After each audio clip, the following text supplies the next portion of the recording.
What's interesting about street photography and why the kind of specter of rules or what's acceptable or not, why that's there, I think is to do with the fact that you could argue that the idea of the quick reactive picture, that's the only new genre that photography has brought to the visual arts. The others, portraiture, landscape, the interior, the still life, they have a much, much longer history.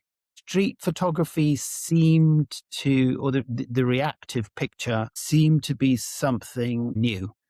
I think quite a lot of people involved in what we call street photography want to be quite protective of that. And maybe, they are photographers who like to be in the world in a certain way, with the camera in a certain way. And there's a tendency to want to universalize that as a rule. The interesting thing about street photography is you cannot necessarily tell from the image what were the rules by which it was made.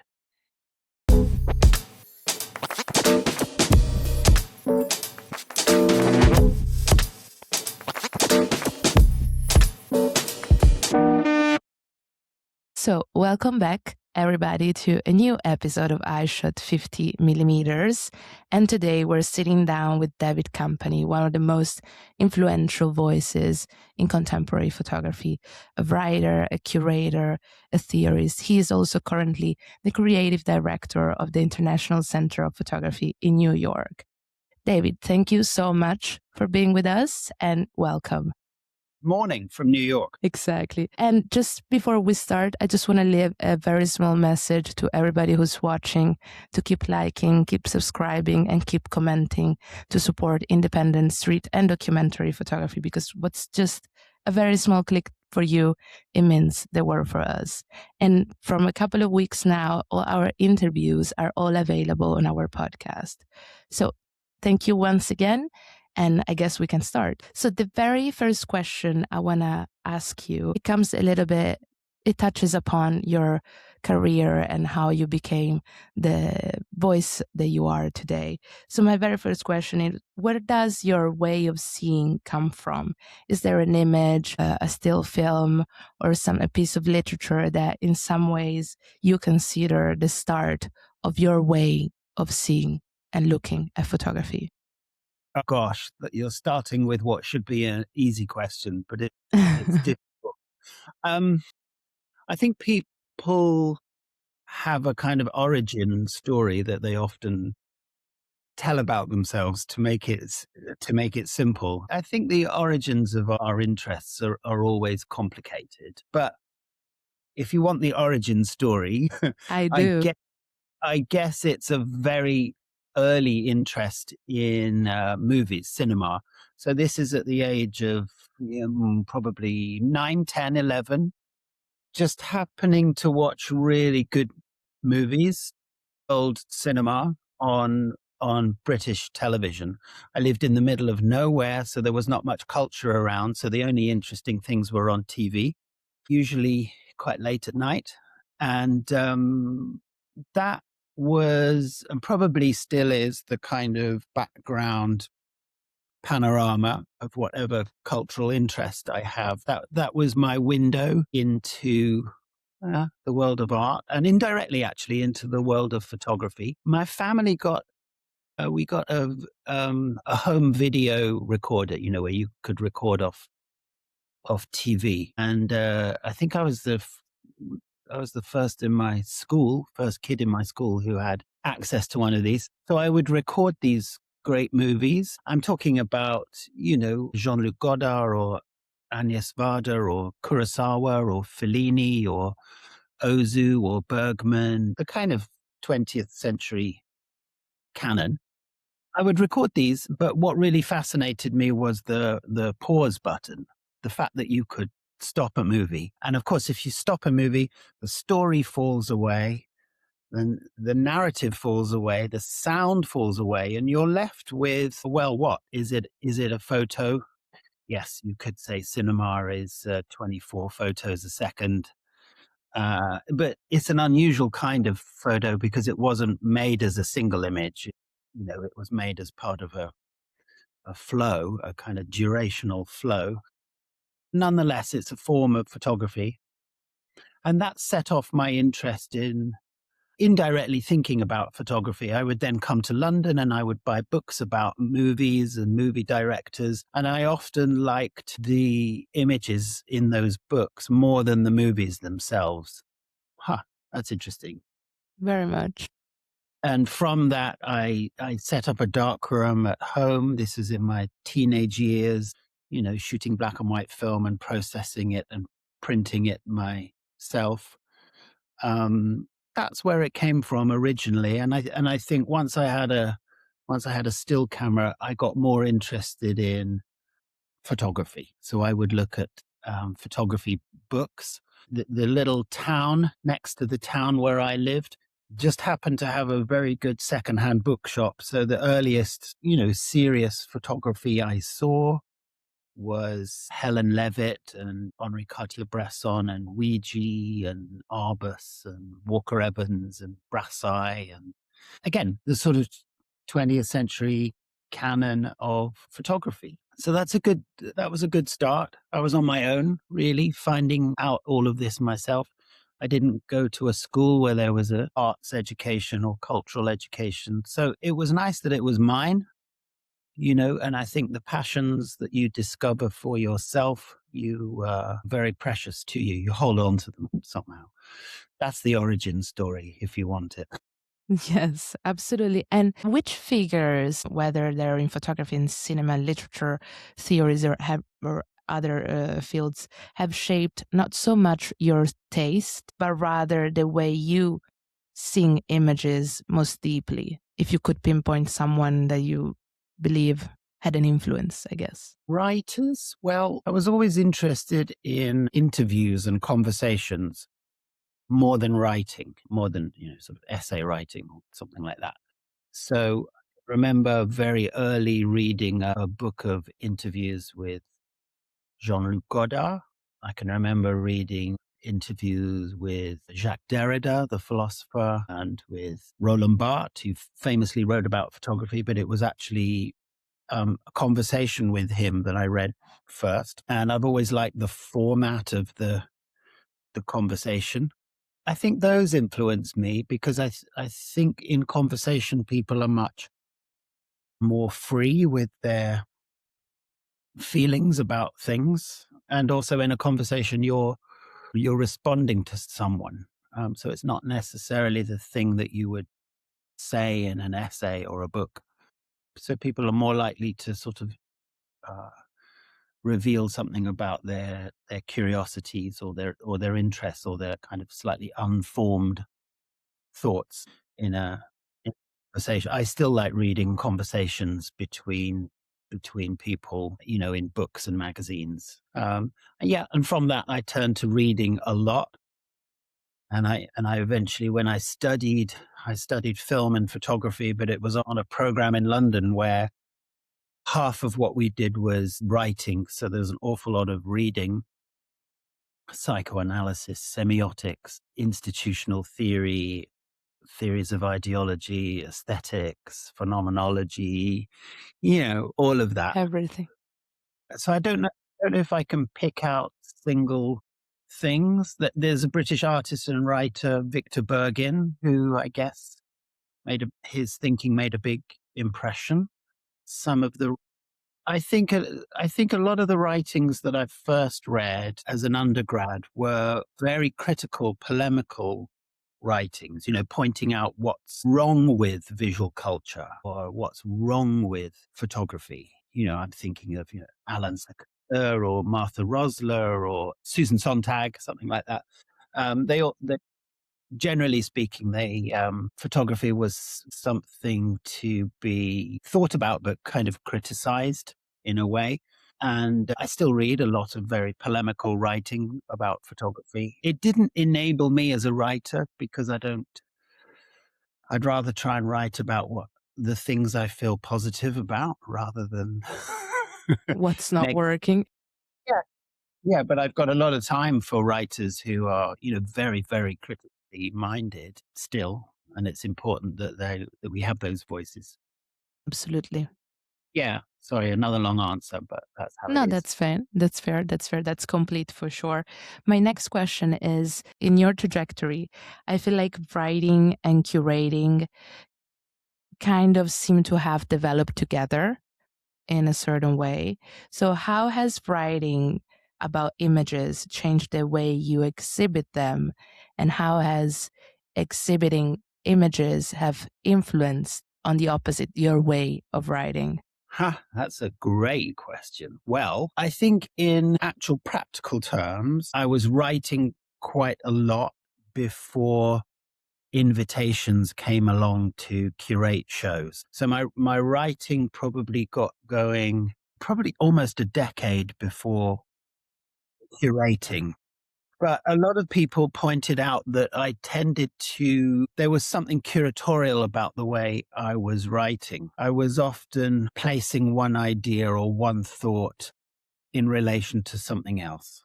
Or I was maybe writing an essay where there was a kind of string of images that were clearly the kind of spine or the backbone of the written thought, the written ideas. So I think several people pointed out that my published essays in the first few years when I was writing seemed to have something curatorial about them.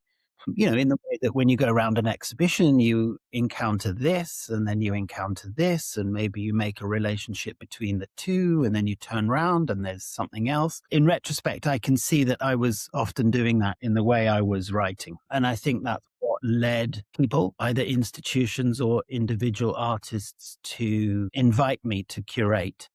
I mean, I can remember the first invitations I curate. If you've never done it, to suddenly be asked is a wonderful thing. And first of all, you think, well, I can't do this. And then you think, you have to begin somewhere, you have to try somewhere. And I wouldn't say I found it easy, but I definitely didn't find it difficult to curate. And I think something about having been a writer with this feeling for curation for a few years, that certainly helped me before I turned to curating. Yeah. And do you think curating has, after you started and continued, has changed or influenced some way your way of writing, or you kind of kept the same approach in a certain way? I'd like to think I've not kept the same approach. I'd like to think that I'm exploring the field of writing in different ways, in the same way that I want to do that with the exhibitions that I make. I'm trying not to repeat myself. Somebody else could probably look in and see that there are clear themes or patterns or something. But for me, I'm trying not to do things that are too similar to what I've done before, just to kind of keep things alive. I'm very aware. I mean, the interesting thing about curating and writing as it relates to photography is that photography always had a strong relation to the page, the printed page, and to the wall of the museum or the gallery. And that was clear pretty much at the beginnings of photography, where a lot of the key moments in the first few years of photography were publications, although it was a medium that was beginning to be exhibited quite soon. This is sort of 1840s, 1850s. But then if you jump to, the 90s, like a century ago, and the beginnings of what we think of as modernism, again, it was very clear that a lot of the important work was being made for the page and for the wall. So I think when I write, and I am writing for the page, I'm writing for a context in which photography belongs, right? So when you have, and I always try to make sure that my writing is well illustrated. I don't like writing in the absence of images. I don't like unillustrated writing, because I like the reader to also be able to see what it is that I might be talking about, and they will have their own views and they'll have their own feelings about those images. So I'm definitely an image text writer on the page, but writing does not have, or it has a more difficult relationship to the space of exhibition. People don't like reading that much when they're in an It's uncomfortable. It's not It's true. they yeah. So I'm very careful that I don't make shows that feel like books that have been put on the wall. I quite like exhibiting books within shows or exhibiting printed matter, magazines, whatever. But I try to keep the writing to a minimum in the space of an exhibition. There is something interesting. You once wrote that photographs are good at the what rather than the why. So my question is actually, but documentary photography still aspires to, let's say, explain a situation or event or something like that. Is that an ambition that is destined to fail according to what you have shared or not? This is very early in the morning for questions this difficult. Okay, yes, it's true that photographs are very, very good at describing, the surface of the world. Let's put it that way, registered as light.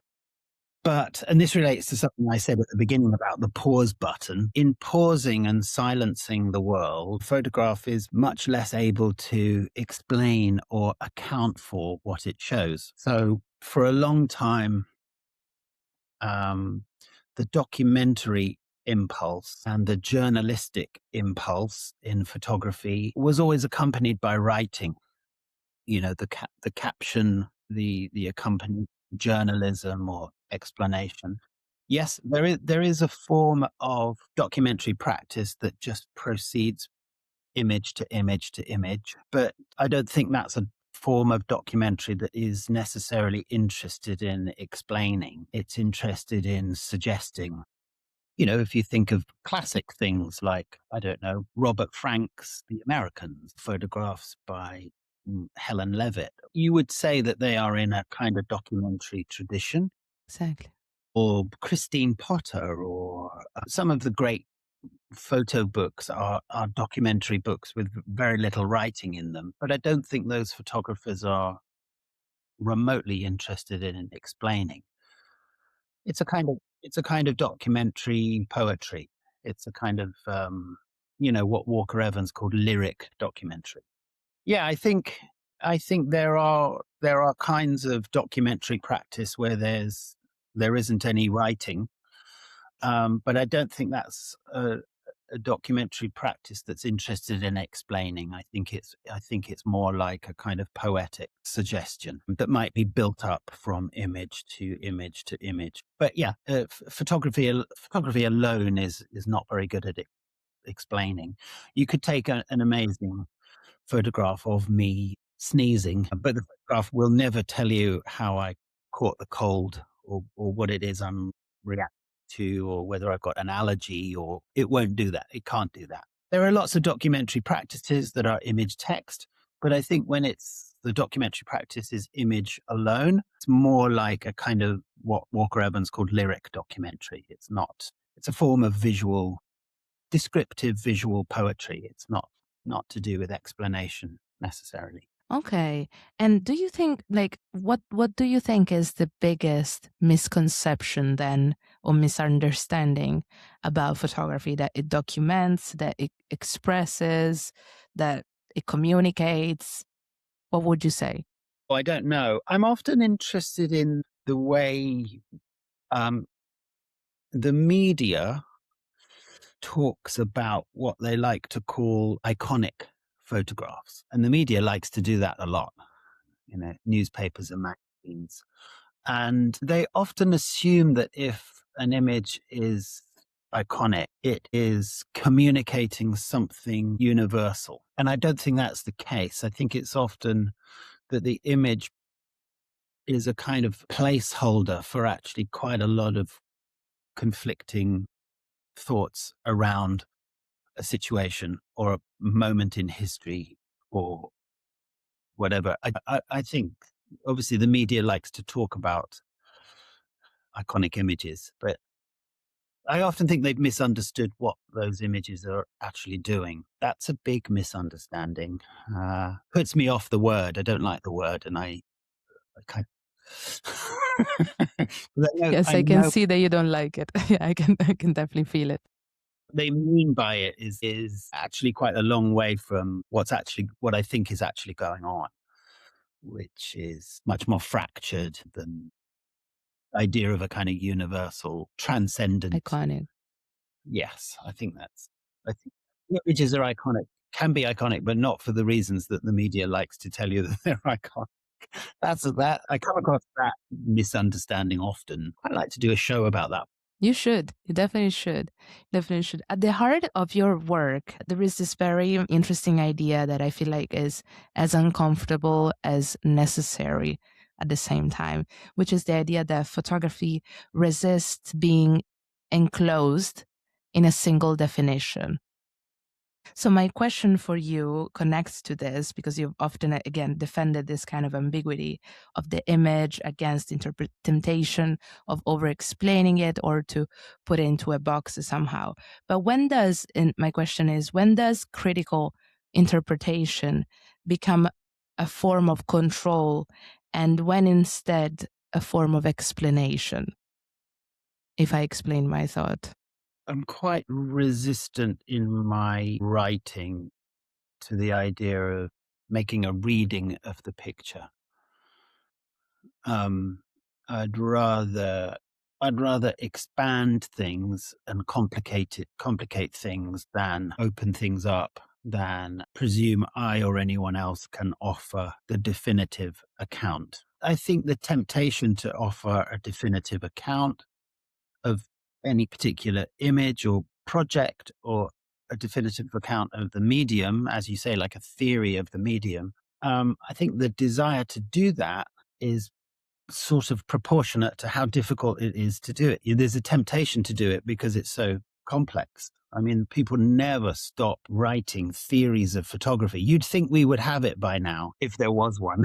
But it's not the case. Yeah, exactly. I mean, there are kind of we all have kind of working theories in our heads, or maybe several of them.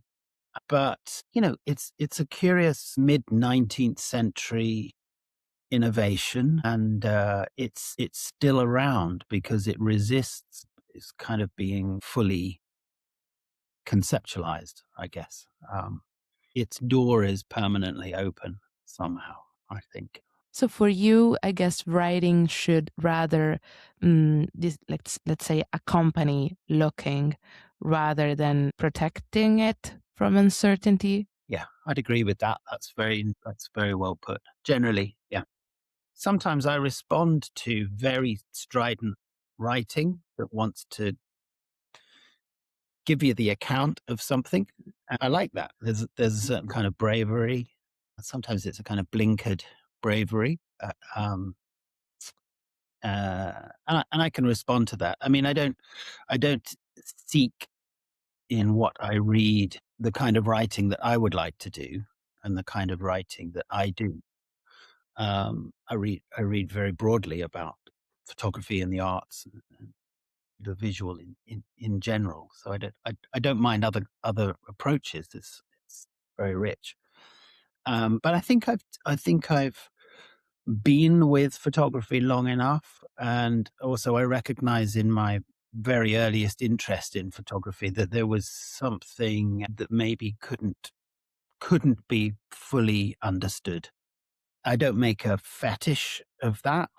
It's just for me, it's just a fact of it. I mean, the fact that my first interest was the pause button in a movie giving you a That's so photograph. crazy. Yeah. Was a photograph? No, it's true. The more I think about that, the more I realize that something of this escaping of definition or slipping through boundaries was there at the beginning.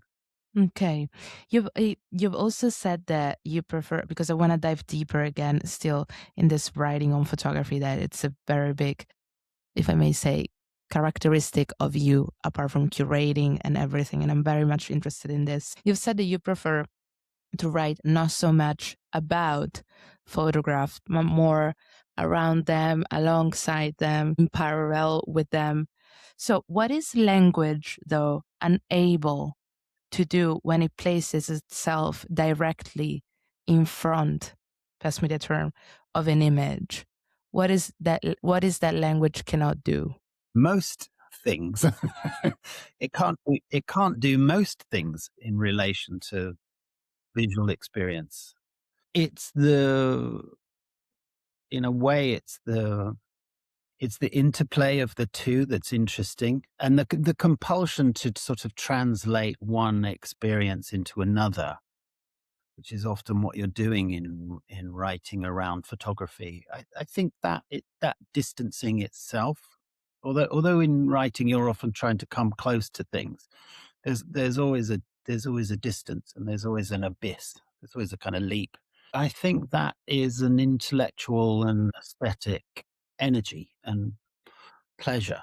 Not everybody likes reading around the visual. Some people just like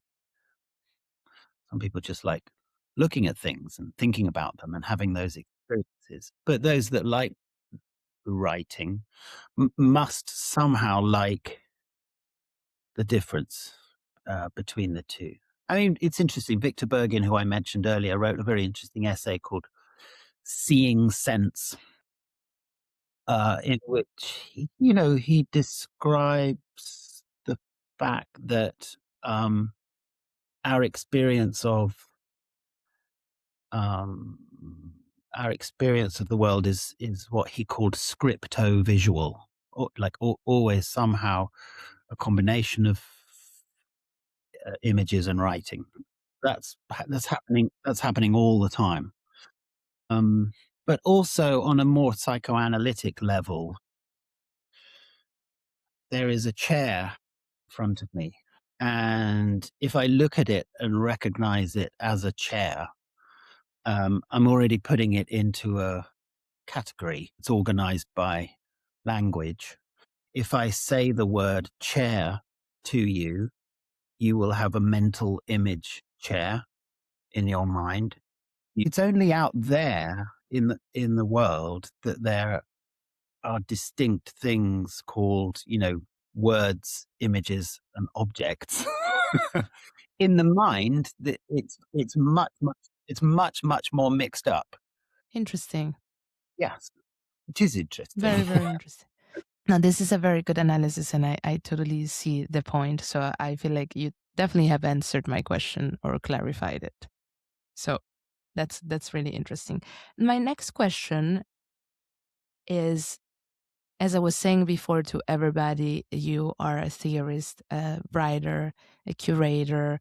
You've done very different things, but how risky does the writer, curator, editor figure become when the same person controls how the work is read, what is read about the work, how the work is exhibited, and the legitimacy it granted?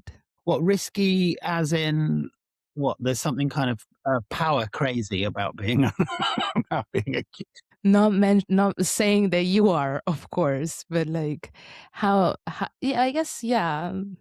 I hadn't really thought about that. I don't provide like master narratives for the things, for the exhibitions that I make. And also I try to present shows and present my writings as invitations to respond. So I never think I'm supplying the definitive account of things. In fact, I'm very against that. I know there's a tendency within kind of museum curation to be as clear as possible, to provide the narrative or the intention or the framework. And that can be very interesting, but it can also be very limiting. And it's something that happened in museum culture, I think around the turn of the millennium, where the arts under capital became part of, or were encouraged to become part of, consumer culture. And consumers don't like difficulty.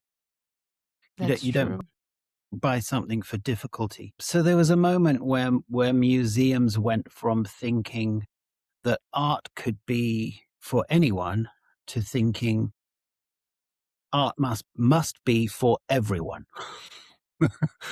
and it led to sometimes a terrible simplification of what is a complicated world, but it also led to a kind of fear of ambiguity. It was quite well intended. Museums were trying to encourage more people to attend and make the arts very accessible. I understand that. But the idea that somebody walks around an exhibition and says to themselves, I don't get it, and then reads something that takes away all of the difficulty, I'm worried about that. I'd rather I'd rather invite people into the difficulties and into the complications and discover that, images work in very, very rich and complicated ways. They don't carry meanings the way a truck carries coal. They're doing many, many things. And I'd rather, that's the bigger challenge, to invite people into that, rather than saying, I went to this museum, I saw this show, I got it, I understood it, I came away. Absolutely. Because actually, when that happens, that person doesn't think about it the next day. It's The true. You just pass on. Yeah, the exhibitions and the artworks that stay with people, that they think about long after, were complicated experiences, really rich and complicated experiences. I totally agree with that. I think that's it. It should definitely, photography should raise questions rather than answering them. That's something I find myself in agreement with you. Now, to switch gears a little bit, I wanted to discuss with you more about editing, sequence, photo books, the creation of photo books. You're also very knowledgeable on this. So my very first question is, where does a selection of images truly become a book rather than a simply well-organized portfolio? I don't know is the answer to that. I like that. Or maybe what is the sign that for you, let's say, tells you that a project has, let's say, finally found a direction or a necessary form, I guess? Well, one of the books I come back to a lot, and I know a lot of photographers do come back to it, and thinkers about photography come back to, is a book from 1938 by Walker Evans called American Photographs.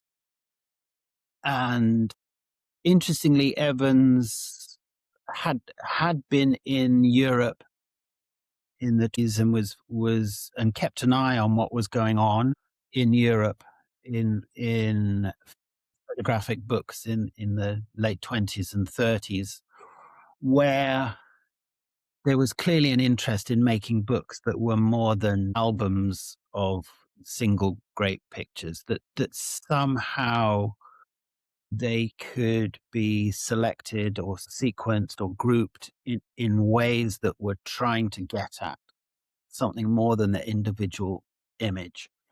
And Evans makes this book, which has this incredible opening sequence where there are these, and he only has one image per spread, so it looks like a classic, album of pictures.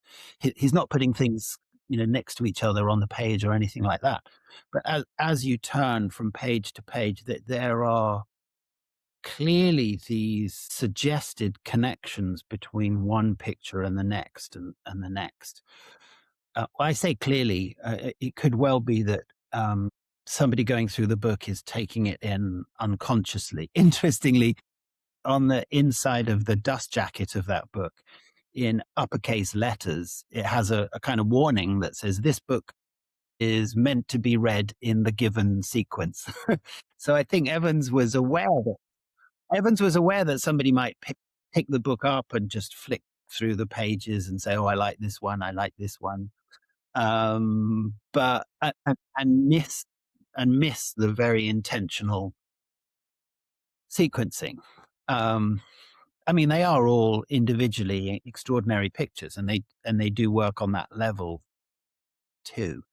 But there's, when you say what's the, when does just a bunch of pictures become something else, that's probably up to the viewer in the end.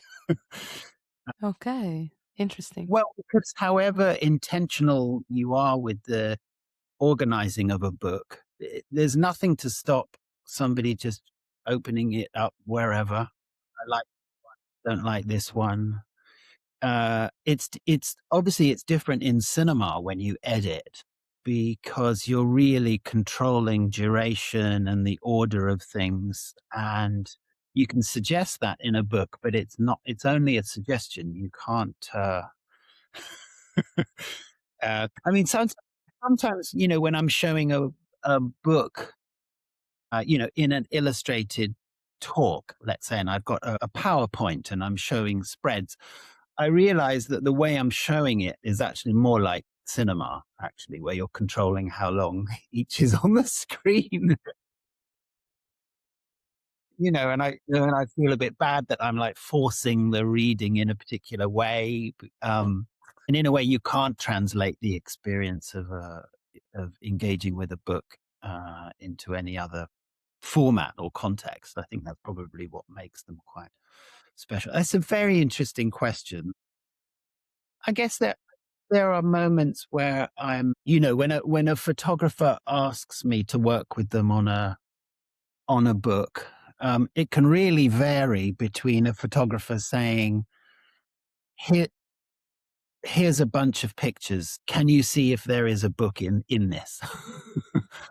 I've had that a couple of times. Uh, Other times, a photographer has kind of had an interesting idea for how the book is to be organized, and then they want to, collaborate or get a kind of outside view on things. But usually, what I'm trying to do when I'm editing a book or helping someone is to try to get past my own preferences. You know, oh, I would do it like this. Once you get past that, and maybe it's just a trick of the mind, I'm usually trying to say what is the book that the photographer's trying to make that they can't make? How can I trick myself into just getting past my own ego to help give it the form that they could give it if they were able to? That's interesting. Yeah. And it might just be a mind trick.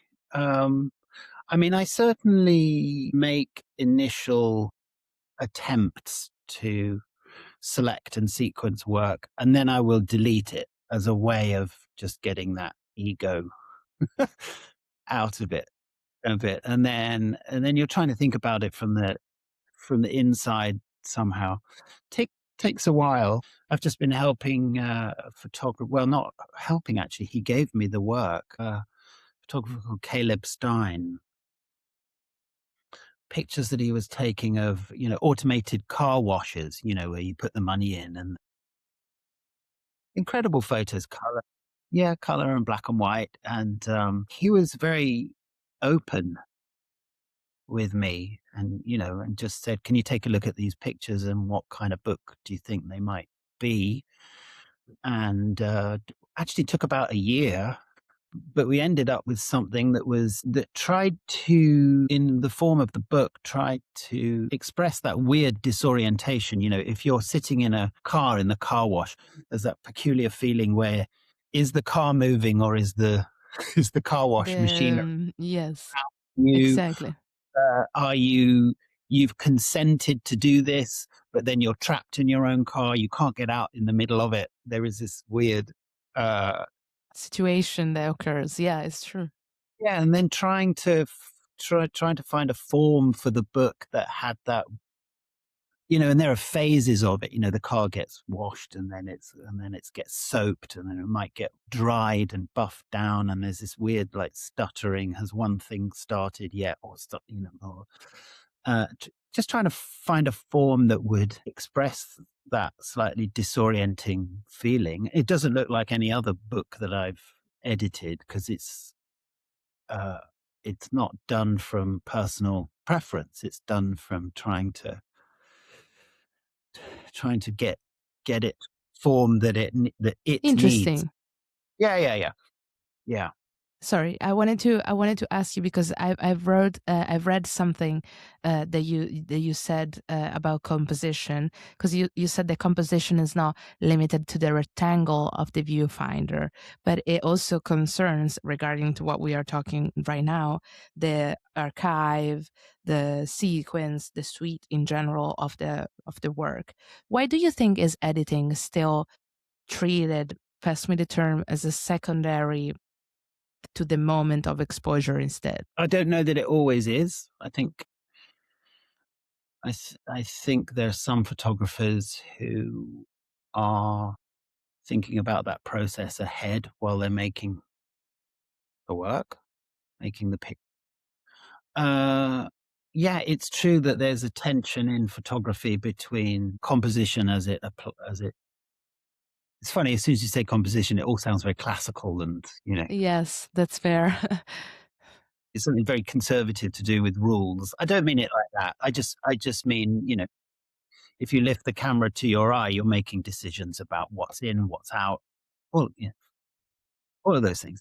On one level, every photograph is individual, but it's very interesting how few photographers want to make absolutely individual pictures. Most photographers are thinking about a body of work, a project, set, a suite, a sequence, an album, an archive. Very few want to make one that just stands on its own in no given relationship to any other image. Obviously, someone like Jeff Wall comes to mind, although even he's made diptychs and triptychs and things. But the idea of the absolutely singular picture that you look at or stand in front of, and whatever experience you have is just in relation to that one picture, and that's it. That's actually very uncommon in photography, very uncommon. However individual every picture is, It's uh, true.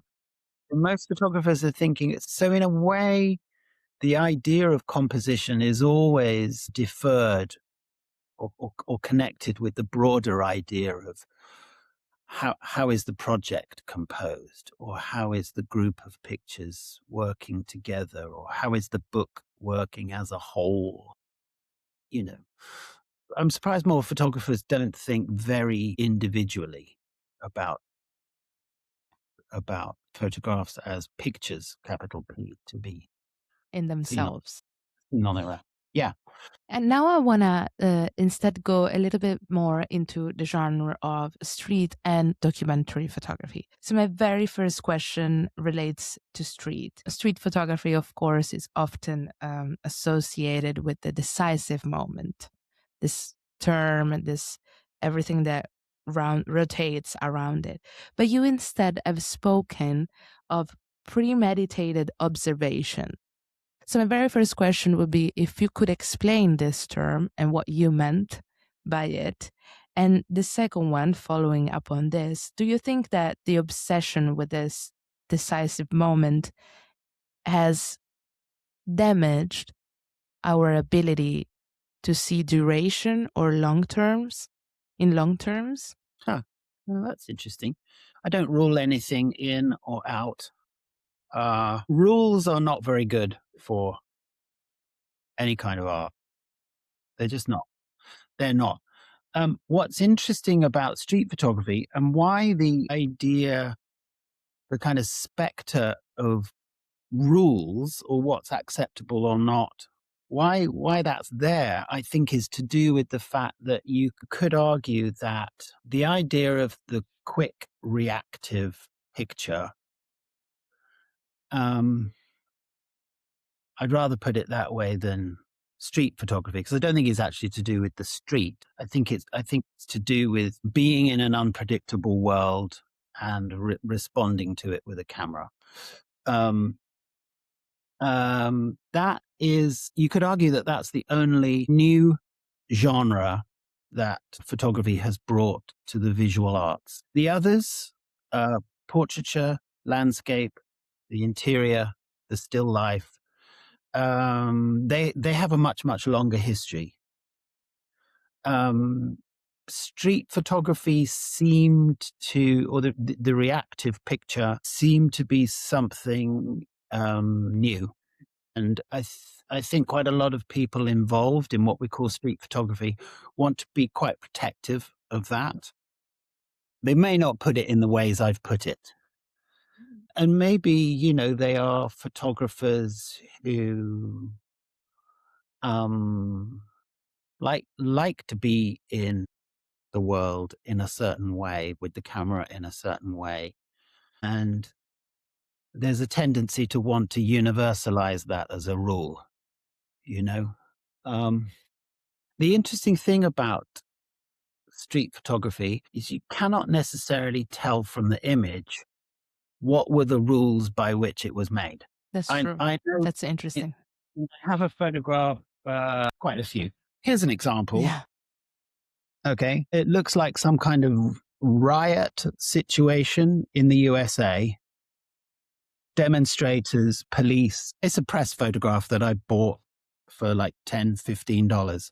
It's actually of a fake town that was built by the American kind of military police for riot training. This is in the late 60s. There's lots of civil unrest, particularly around Vietnam, particularly around civil rights. And the police built a number of these fake towns.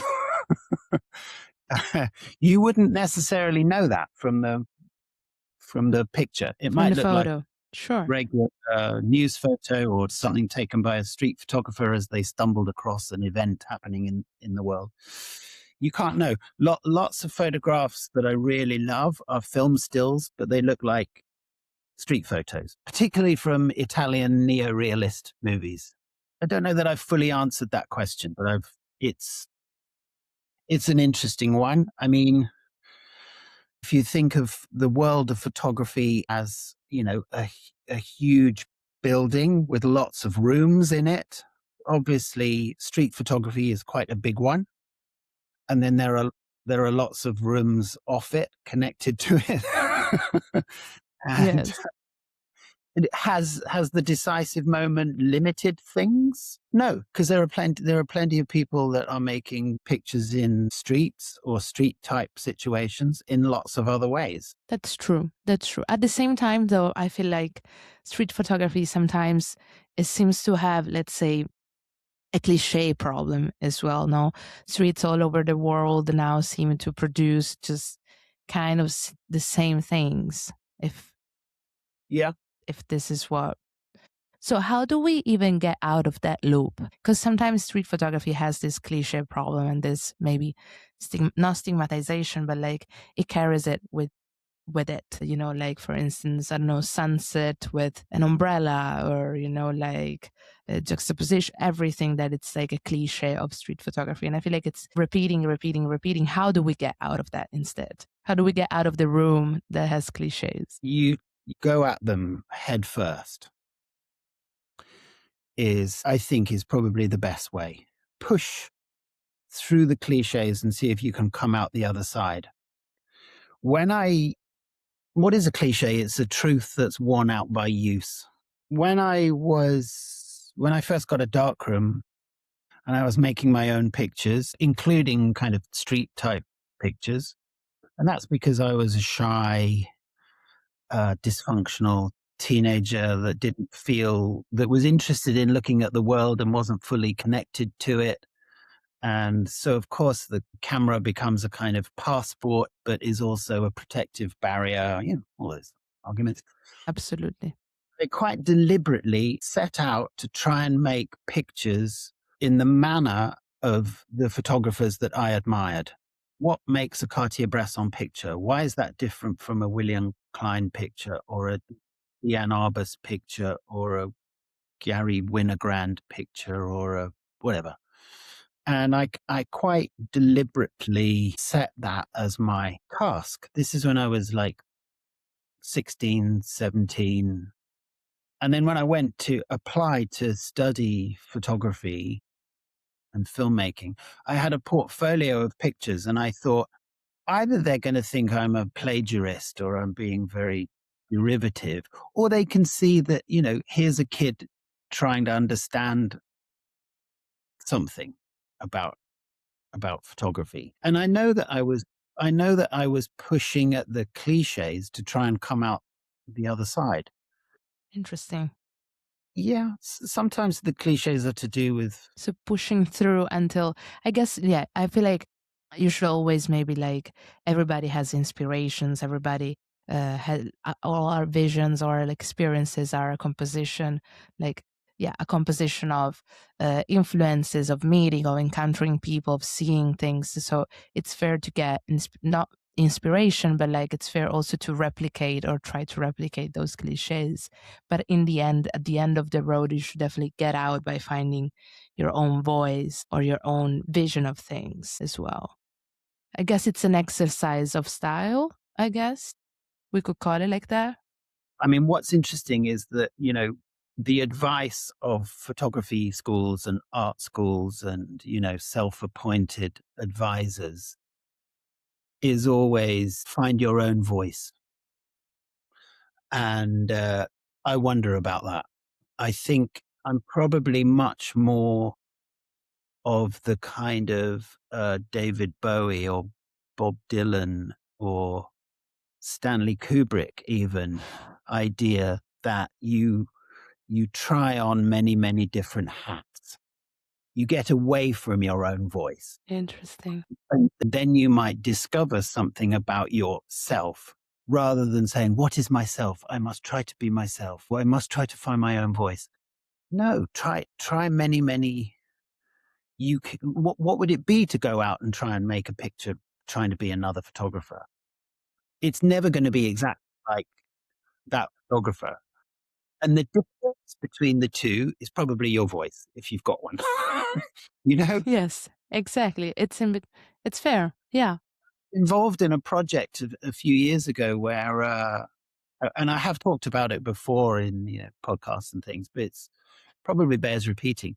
I was involved in a project where two artists, Adam Broomberg and Oliver Channerin, asked a whole number of artists and writers to write a short biography of an artist that doesn't exist or didn't exist, invent an artist.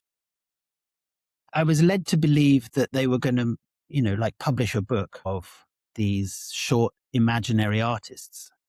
Nice idea. We all submitted our biographies of these imaginary artists. And then Broomberg and Channerin said, okay, now you have to make the art that your imaginary artist would have made. I remember saying to them, well, why didn't you say this at the beginning? And they said, well, you would have made it easy for yourself. You would have invented an artist whose work you knew you could make. and I Interesting. invented a curious bisexual woman artist who was from Scotland, and she was making collages in Paris in the 20s and sort of connected to the surrealists. And she fell in love with a man and a woman and ended up dying in very difficult circumstances early in her life. And all that was left was these collages, which was somehow a clue to her life. And so I ended up having to make these. Yes, exactly. I wanted to ask you about it. And I loved doing it. And I know that I did them quite convincingly. And afterwards I thought, well, I would never have imagined I was able to do that. Yeah. It Love was because it. I was encouraged to put another hat on, try something else, To find your voice. Yeah, Yeah. And absolutely. then I was giving on the end of a public talk about my work, I mentioned this. I showed some of these collages, and a woman in the audience in the Q&A, she said, I imagine that's the most autobiographical thing you've ever made. And it was actually. But she caught me off guard. And then she quoted that Oscar Wilde passage where Oscar Wilde said, "Give a man a mask and he will tell you his truth." Right? So Perfect. You don't find your voice by torturing yourself. What is my voice? What is my voice? You try lots of different. Where is it? You try lots of different things, right? Okay, that's very interesting. Now I want to just to close up on this section because I have so many other questions I wanted to ask you.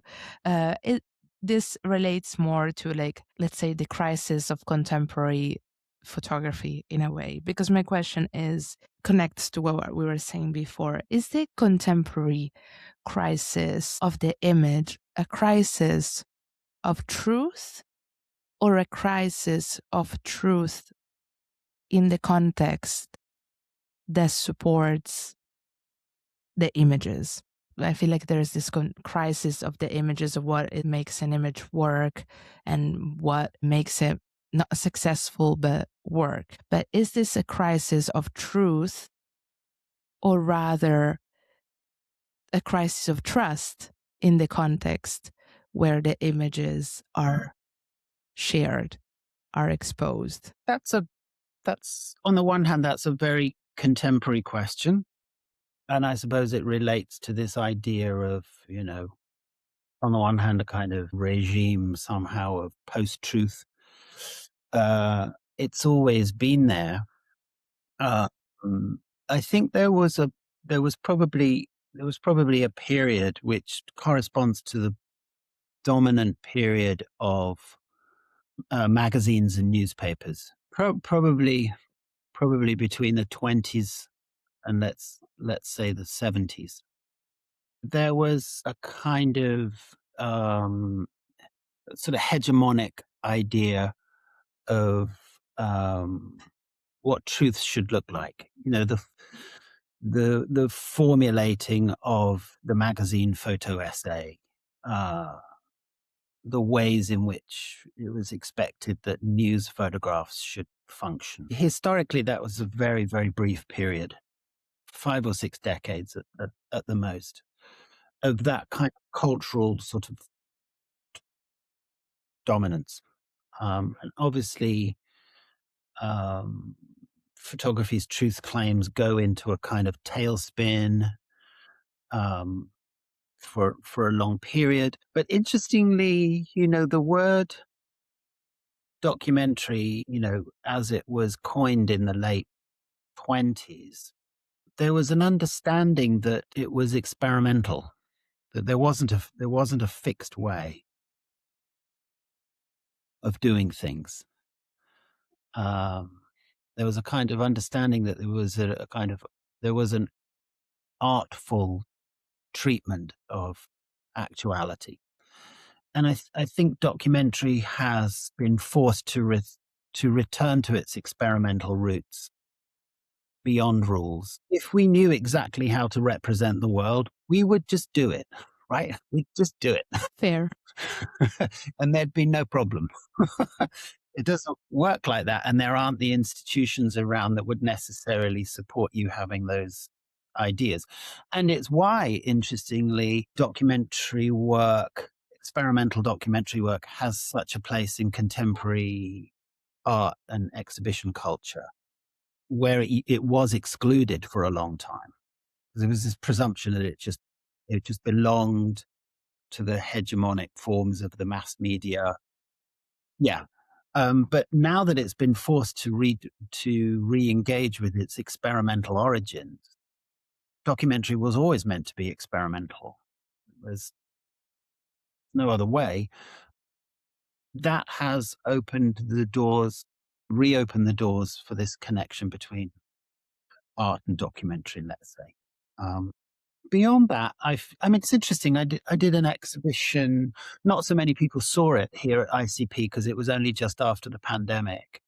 But I did an exhibition that was called Sunsets, a Century of Image Overload. And I hear all the time, somebody every week tells me there are too many images in the world. And I'm always forced to choose between two responses. One is the slightly ironic response, which is, well, how many images would you like? Yeah. You know, at what point was it good and comfortable? If you The said too British humor. Yeah, love it. yeah. The other one is to say that worry, that anxiety, that complaint is not new. It actually first really begins to, well, you could go back to Plato, but it first really begins to surface in the 20s with the expansion of what we now call, or what they were calling even then, the mass media. Illustrated magazines suddenly proliferate in huge numbers in the 20s and early 30s, and the words they begin to use to describe this problem are the words we use now, like we are flooded by images, we are bombarded by images, we are inundated. Those terms, image proliferation, all of that, they're 100 years old now. So it's not an internet problem. The internet may have worsened it, exacerbated But it. it was already there. Yeah. And my third answer, I said there were two, but there's really a third one, which is that the disruptive excesses of photography, I don't think are to do with the number of pictures or the conflicting accounts. I think the excess is there in every image, because you open the shutter and the world as light comes in, and it's a world that's beyond intention. Sure. Fox Talbot wrote about this in The Pencil of Nature. A photograph has more information in it, more details in it than any artist, by which he meant painter or illustrator, would care to put there. So the idea of excess or something that's slightly wild or uncontrollable is in every image. It's not just or maybe not even a numbers question. It's it's right in there in every picture.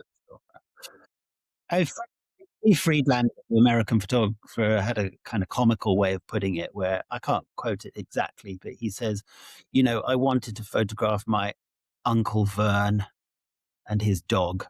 Well, I got Uncle Vern and his dog, but I also got a million pieces of gravel on the driveway and several dozen begonia plants and he says it's a generous medium photography. So So interesting. Yeah. generous, excessive are quite close together. Yeah. Fair, fair. I like all three answers, I must say. We must combine them all. David, you worked both independently and within major institutions. We were talking about institution a couple of minutes ago. What do you think institution make possible for photography today? And what do you think instead they risk taking away when too much legitimacy flows through them? Because you've had, I guess, a bit of best worlds, like a little bit of both worlds. So that's interesting to see how you navigated both worlds.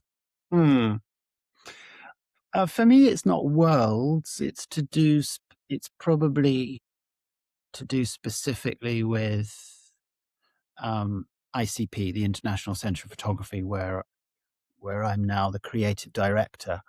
When they asked me if I'd like to join, I was interested because there's a very unusual combination of activities here. Very unusual. Because as well as an exhibitions program, which is very busy, very active, we do up to 12 shows a year, something like that. There is also a school of photography, very renowned school. There's a very ambitious public program, talks, symposia, and we have a collection. So there's a kind of history of photography here, as well as all the emphasis on the contemporary. So my reason for joining was that the activities that we have here reflected all the things I was doing separately. I've always been involved in teaching, which we've not really talked about, but it's since I was barely older than the students I've been teaching, writing, curating, exhibitions, being interested in the history of photography, all of those things that I was doing separately, I was suddenly able to do in one place. Legitimacy is an interesting one. And there are times when I sort of try to kind of undermine that a little. So if I just tell you the combination of exhibitions we have now that I was either involved in curating or co-curating, it might give you an indication. So there's there's an exhibition of the work of Eugene Adjei, who is obviously a completely canonical figure in the history of photography, but the exhibition is about how he became canonical. You know, he dies in almost obscurity in 1927. A big part of his work was acquired by the photographer Bernice Abbott, and it was Bernice Abbott that put all of this time into promoting his work in cultural and photographic magazines. And eventually, 3 years after Adjei died, a book was made of his work, which really cemented his reputation. That's what Walter Benjamin saw when he wrote about Adjei. It's what Walker Evans saw. So yes, it's a show of work by a canonical photographer, but I'm also saying, wait a minute, every photographer needs a champion. Every photographer needs someone who sees something in their work. It believes, has a commitment to it. That might be another photographer. It might be a curator. It might be a writer. It might just be a friend. It might be a collector, whatever it is. When you look back, there was always someone or a couple of people who were champions, and those stories don't get told. So I wouldn't put a show on of Adjei's 60 greatest photos. It wouldn't interest me to do it. The canon is there. It's not necessarily to be demolished, but it is to be questioned and engaged with. Okay, so that's the reason for doing a Adjei show, which is where does legitimacy come from, right? Sure.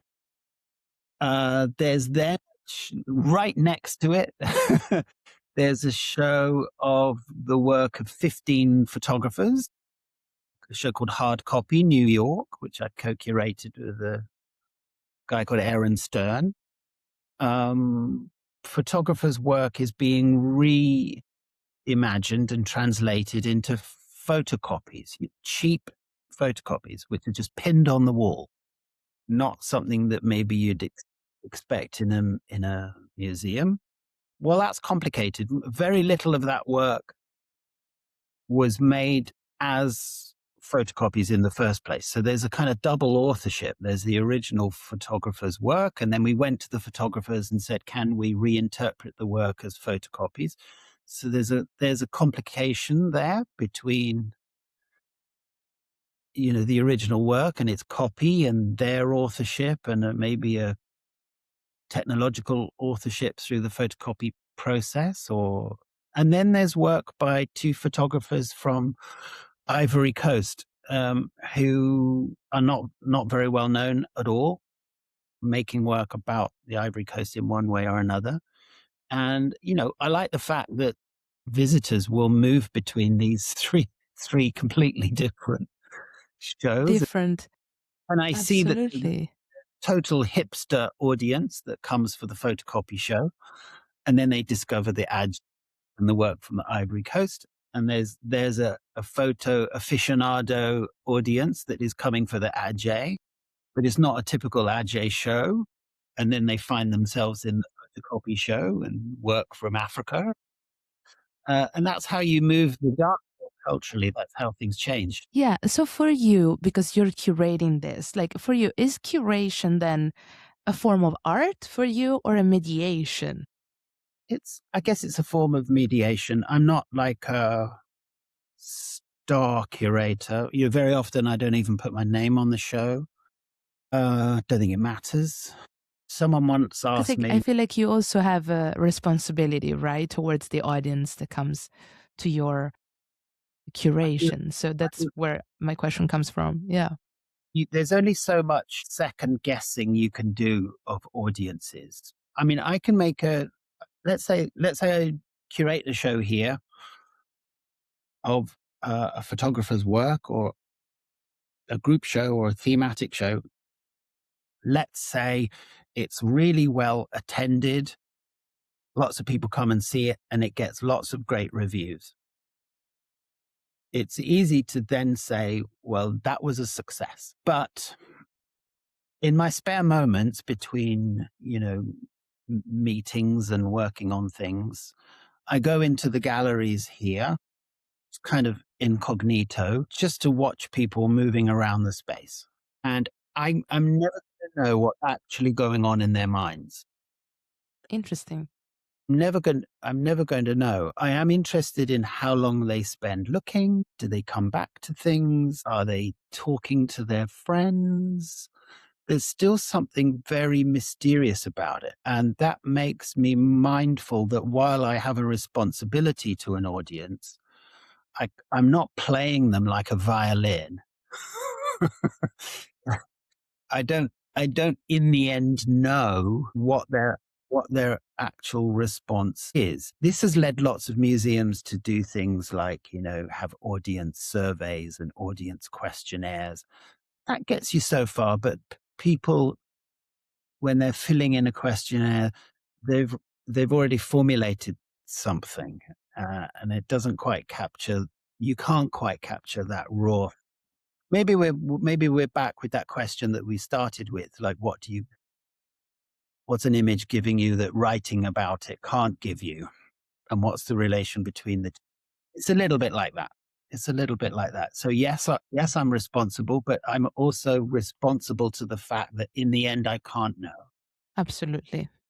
Absolutely. Can't have a patronizing relation to the audience that says, I'm going to do this kind of show for this kind of audience, and they will come and enjoy it, and they'll get the message. I don't think interesting culture works like that. So yes, I'm responsible, but part of that responsibility is accepting what I can't know. Interesting. Very, very interesting. I want to a couple of more questions and then I'll let you go, unless you have as much time as you want. But I wanted to ask you, this is okay. I will ask you like a very final one. I'll skip a couple of ones. The very first one, just two really, because this is something a little bit more personal that I would love to touch upon with you. Because after all these years immersed in photography, what is it that still interests you in photography? What I don't know about it, and the fact that photographers are always surprising me. And I'm always discovering things in the history of photography that I didn't think were there. It was no longer surprising. I would walk away. I got into photography thinking I was the kind of kid that went through hobbies, like model trains or stamp collecting, and it would last Okay. months. And then I thought photography was going to be like that at the beginning. I thought it was just a phase, but it's endlessly renewing because it's endlessly surprising. I'm constantly surprised Love by this. what photographers are doing, how they understand it, what their relation to the world is.